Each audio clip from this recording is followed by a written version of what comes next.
আজকে আমরা দেখব ফ্লুয়েন্ট ইংলিশ টাইপিং এর দ্বিতীয় লেসন। আমরা প্রথম লেসনে দেখেছিলাম ASDFG স্পেস HJKL সেমিকোলন। এটা ছিল মাঝখানের লাইন। কিবোর্ডের 3টা লাইনের মধ্যে মাঝখানের লাইন ছিল প্রথম লেসনের লাইন। এখন প্রথম লেসনের লাইনের মধ্যে 2টা জিনিস গিয়েছে। এক হচ্ছে ASDFG স্পেস JKL সেমিকোলন, দ্বিতীয় হচ্ছে কি লেটার্স অথবা বেস লেটার্স। কি লেটার্স বলতে বোঝানো হয়েছে যেই লেটারগুলোর উপরে আমার আঙুলগুলো সবসময় থাকবে, অবশ্যই সেখানে থাকতে হবে। এই লেটারগুলোকে বলা হয়েছে কি লেটার্স অথবা বেস লেটার্স। আঙুলগুলো এখানেই থাকবে, আমি নড়াচড়া করে অন্যান্য অক্ষরগুলো লিখব এবং আবার এই অক্ষরগুলোর উপরেই আঙুলগুলো নিয়ে আসব। এই জন্য এই লেটারগুলোকে বলা হয়েছে কি লেটার্স অথবা বেস লেটার্স। কি লেটার্সের উপর বরাবরের মতো আঙুল থাকবে। ডান হাতের তর্জনী জি এর মধ্যে বসবে, বাকি 3 আঙুল পাশাপাশি বসে যাবে। বাম হাতের তর্জনী এফ এর মধ্যে বসবে, বাকি 3 আঙুল পাশাপাশি বসে যাবে। এ হচ্ছে বেস লেটার্স বা কি লেটার্স বসলো। এবার আমাদের কাজ হচ্ছে উপরের লাইনে। উপরের লাইনে আছে কি QWERT স্পেস YUIOP। আগের মতো লিখে নিলাম, আগের মতোই লিখে নিলাম। আচ্ছা, এবার হাত বসালাম কি লেটার্স বা বেস লেটার্সের উপর। এবার হাত বসালাম কি লেটার্স বা বেস লেটার্সের উপর। আমার প্রথম অক্ষরটা হচ্ছে কিউ, প্রথম অক্ষরটা হচ্ছে কিউ। আর যেটা লিখব প্রথম আঙুল এ অক্ষর যে আঙুল দিয়ে লেখা হয়েছে সে আঙুল দিয়ে, তাহলে এর আঙুল যাবে কিউ এর মধ্যে, হাত চলে আসবে আগের জায়গায়। এস এর আঙুল যাবে ডব্লিউর মধ্যে, হাত চলে যাবে আগের জায়গায়। ডি এর আঙুল যাবে ই এর মধ্যে, হাত চলে আসবে আগের জায়গায়। এফ এর আঙুল যাবে আর এর মধ্যে, হাত চলে আসবে আগের জায়গায়। এখন এফ দিয়ে আর লিখলাম, এফ দিয়ে আর লিখলাম। খেয়াল করি সবগুলো অক্ষর হালকা বামে ছিল। আচ্ছা, এই এফ বাম হাতের তর্জনী যখন হালকা বামে যাবে তখন আর হবে, যখন হালকা ডানে যাবে তখন টি হবে। তাহলে স্পেস দিব সবসময় ডান হাতে বৃদ্ধ আঙুল দিয়ে। এবার ডান হাতের তর্জনী আঙুলের কাজ। ডান হাতের তর্জনী আঙুলের কাজ হচ্ছে 2টা অক্ষরের উপরের লাইনে 2টা অক্ষর লিখবে ডান হাতের তর্জনী। তাহলে ডান হাতের তর্জনীর প্রথম কাজটা হচ্ছে ইউ, প্রথম কাজটা হচ্ছে ইউ। কিন্তু ইউ এর আগেও আরেকটা অক্ষর রয়েছে যেটা একটু দূরে, এই জন্য প্রথম কাজ হবে ওয়াই থেকে, প্রথম কাজ হবে ওয়াই থেকে। তাহলে জে এর আঙুলটা প্রথম লিখবে ওয়াই, তারপরে আসবে আবার জে এর মধ্যে। এখানে একটা বিষয় লক্ষণীয়, যেহেতু ওয়াইটা একটু দূরে, কারো যদি প্রবলেম হয় সেক্ষেত্রে তিনি একটু প্র্যাকটিস করে নিতে পারেন। কেমন প্র্যাকটিস? ওয়াই লিখে হাঁটা জে এর মধ্যে আসলো কিনা যেটা আবার প্রেস করে দেখা।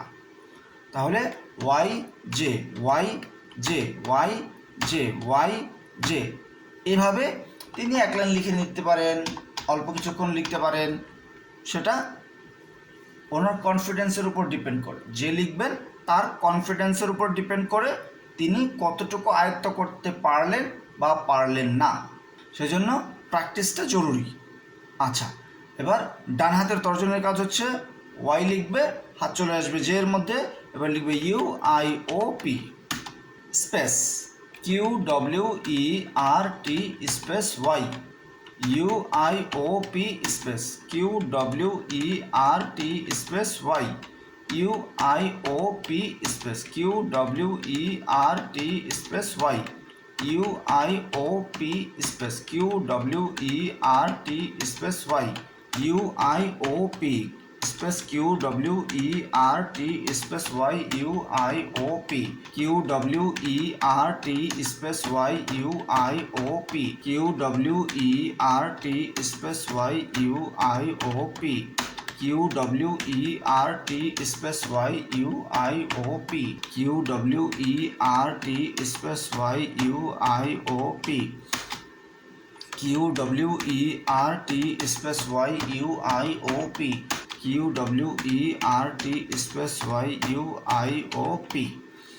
যখন আমার 4 লাইন লেখা শেষ হয়ে যাবে তখন আমি লেখাটা স্টপ করে দিব।